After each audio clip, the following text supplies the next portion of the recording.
Hey everyone, welcome back to the channel. Thanks for tuning in for another episode. I've gotten a couple questions over the last few days regarding boot tail swim baits and which swim baits I prefer to use. And it's not that simple of a question. It really is not. I think there are a lot of swim baits out there where they have ranges from big to small, and you could say, I'm only throwing that specific swim bait. For me, it's much more in depth than that. It really comes down to the cover that I'm fishing, the technique that I'm fishing, the water clarity. And because of that, I have a bunch of different boot tail swim baits that I like to throw on a regular basis. So I'm going to walk you through each of these, explain to you when and where I like to fish them.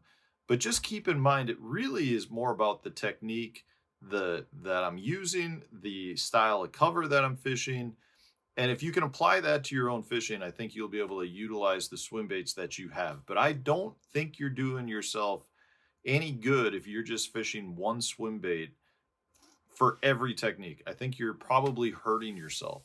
So let's just jump right into this. One of my favorites that I like to fish in finesse situations. This is the old trusty Kitech Fat Impact. So this is a little 2.8. I like to throw a 2.8, a 3.3, and a 3.8. After that, I generally move away from the fat impacts. I have not had nearly as much success on the larger fat impacts as I have the small ones. Now, I think these are really good for your finesse situations because you do a very good job at mimicking a lot of your small bait fish. And generally speaking, you're fishing it in very clear water and it's a small profile bait.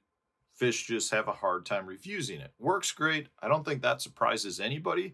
I'm guessing almost everybody out there has one in their tackle box. And if you don't have this one, you probably have a knockoff version that most companies seem to have as well.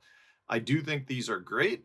The smaller versions specifically, they are very soft though, so they tend to tear up, and that leads to some issues for me. But let's go up to the bigger size.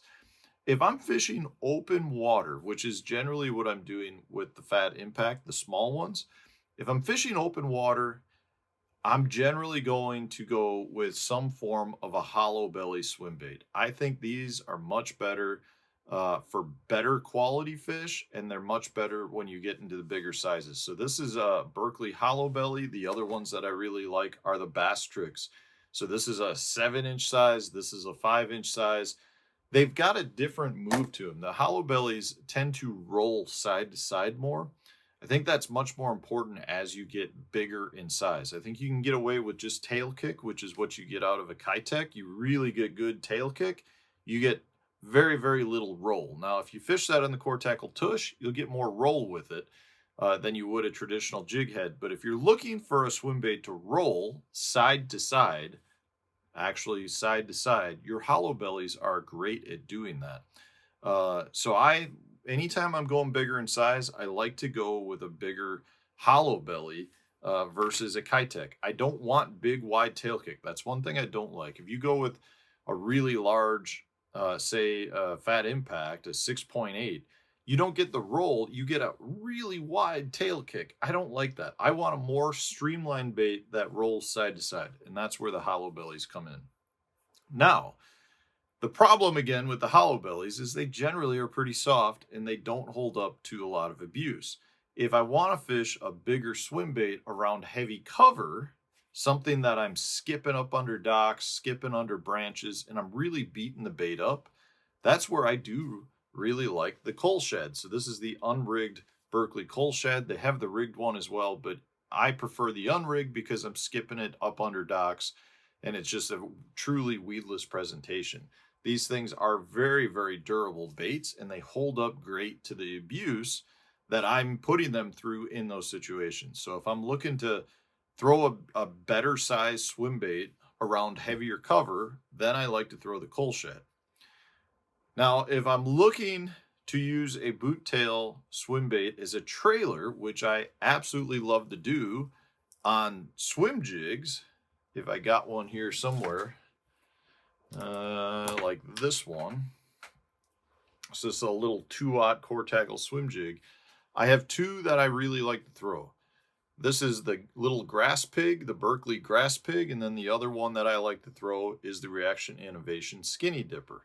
Both of these are very similar in that you get good side to side movement, you get good tail kick, but they're very durable baits. They are a thicker plastic. And if you watch my swim jig videos, you know how abusive I am to these baits. I am skipping them way back up under stuff. I'm throwing them way back into areas that you need something that will hold up better. If you tried that with a Kitech Fat Impact, what you'd run into is a bait that consistently slid down. So this is the full size Reaction Innovation Skinny Dipper on a core tackle full size swim jig.